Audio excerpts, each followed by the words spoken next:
Hi, hello friends, welcome to Kodak cooking. இன்னைக்கு நம்ம பார்க்க போறது நல்ல சூடான கொள்ளு ரசம். கொடுத்தவனுக்கு கொள்ளு, இளைச்சவனுக்கு எள்ளு அப்படின்னு சொல்லுவாங்க. நல்ல கொழு கொழுன்னு இருக்கவங்களுக்கு நல்ல இந்த கொள்ளு ரசம் இல்ல கொள்ளு சட்னி வச்சு சாப்பிடும்போது நல்லா குறையும். உங்க டயட்ல இதை கண்டிப்பா நீங்க இன்க்ளூட் பண்ணலாம். மாதிரி இந்த கூல் கிளைமேட்டுக்கு நல்லா சளி பிடிக்கிறவங்களுக்கு கொள்ளு ரசம் வச்சு சாப்பிட்டு பாருங்க. இது செய்யறது ரொம்ப ஈஸி. ரொம்ப கம்மியான இன்க்ரீடியன்ட் வச்சு நீங்க செஞ்சு முடிச்சிடலாம். இது எப்படி செய்யறதுன்னு பார்க்கறதுக்கு முன்னாடி நம்ம சேனலை சப்ஸ்கிரைப் பண்ணலன்னா சப்ஸ்கிரைப் பண்ணிக்கோங்க, பெல் பட்டனும் அழுத்திக்கோங்க. அப்பதான் நான் போடுற போஸ்ட் உங்களுக்கு வந்து சேரும். இப்போ வாங்க ஈஸியா கொள்ளு ரசம் எப்படி செய்யறதுன்னு பார்க்கலாமா? வாங்க பார்க்கலாம்.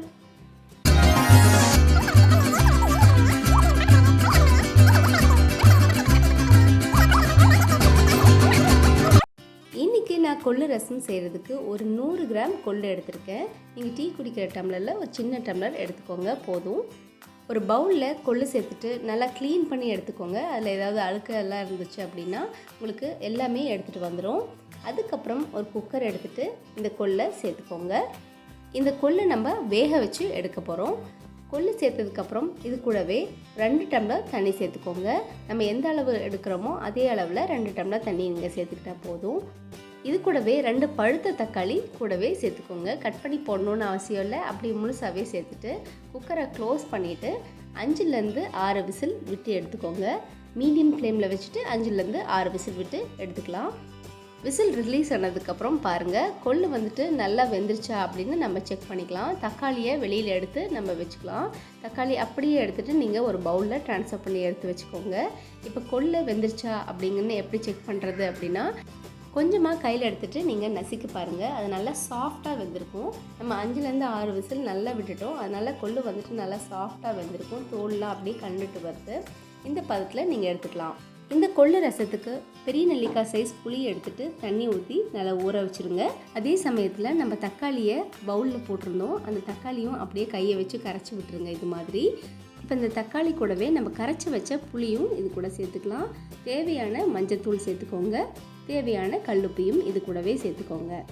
இப்போ இதை ஒரு ஓரமாக வச்சுருங்க. நம்ம மசாலா அரைக்க ஆரம்பிச்சிடலாம். ரொம்பவே சிம்பிளான மசாலா. 1 டேபிள் ஸ்பூன் தனியா, 1 ஸ்பூன் ஜீரகம் சேர்த்துக்கோங்க, 1 ஸ்பூன் மிளகு சேர்த்துக்கோங்க, 4லேருந்து 5 காஞ்ச மிளகா சேர்த்துக்கலாம். நம்ம பூண்டு பார்த்திங்கன்னா 5 பல்லு சேர்த்துக்கோங்க. ரசத்துக்கு நீங்கள் எப்படி அரைக்கிறீங்களோ அதே மெத்தடில் தான் நீங்கள் செய்ய போகிறீங்க. சமைக்க தெரியாதவங்க கூட இந்த சிம்பிள் மெத்தடை யூஸ் பண்ணி கொள்ளு ரசம் நல்லா சூடாக சுருக்குன்னு வச்சு சாப்பிட்லாம். நம்ம மிக்ஸி ஜார் எடுத்துகிட்டு நம்ம வச்சுருக்க எல்லா பொருளுமே இந்த மிக்சியில் சேர்த்துக்கலாம். சேர்த்துட்டு நல்லா குறப்பாக அரைச்சி எடுத்துக்கலாம். நீங்கள் கல் வச்சு இடித்து தான் செய்வோம் அப்படின்னா கூட நீங்கள் கல் வச்சு இடித்து செய்யலாம். டேஸ்ட் ரொம்ப சூப்பராக இருக்கும். நான் இப்போ மிக்ஸி ஜாரில் சேர்த்துட்டு நல்லா குறப்பாக அரைச்சி எடுக்க போகிறேன். நம்ம வச்சுருக்க பூண்டையும் இது கூடவே சேர்த்துட்டு அரைச்சி எடுத்துக்கலாம். இப்போ பாருங்கள், நம்ம எல்லா இன்க்ரீடியன்ட்டும் இதுக்குள்ளே நம்ம சேர்த்துட்டு அரைச்சி எடுத்துக்க போகிறோம். இப்போ இதை அரைச்சதுக்கப்புறம் இந்த மசாலாவை அள்ளி தனியாக எடுத்து வச்சுருங்க.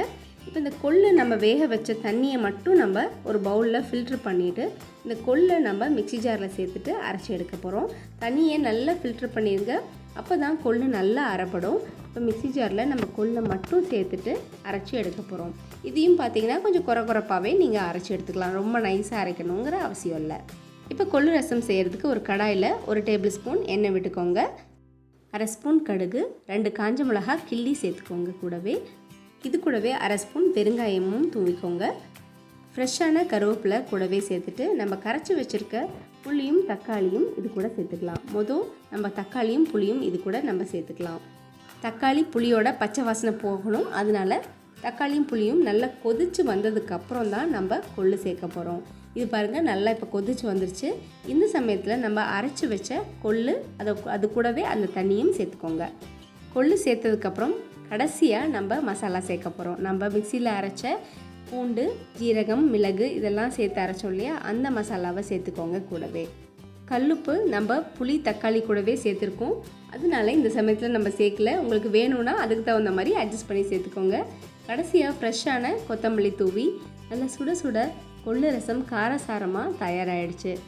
இந்த கொள்ளு ரசத்தை நம்ம சூடான சாதத்தில் ஊற்றி சாப்பிடும்போது ரொம்பவே சூப்பராக இருக்கும். கண்டிப்பாக இதை வீட்டில் ட்ரை பண்ணி பார்த்துட்டு உங்கள் ஃப்ரெண்ட்ஸ் அண்ட் ஃபேமிலிக்கு இதை ஷேர் பண்ணுங்கள். ஃபேமிலிக்கு செஞ்சு பார்த்துட்டு உங்கள் சஜஷன் என்ன, கமெண்ட் என்ன அப்படின்னு எனக்கு கண்டிப்பாக சொல்லுங்கள். இது மாதிரி நிறைய புது ரெசிபி நம்ம சேனலில் போஸ்ட் பண்ணியிருக்கேன். இனிமேலும் போஸ்ட் பண்ணுவேன், கண்டிப்பாக செக் அவுட் பண்ணி பாருங்கள். தேங்க்ஸ் ஃபார் வாட்சிங். பாய்.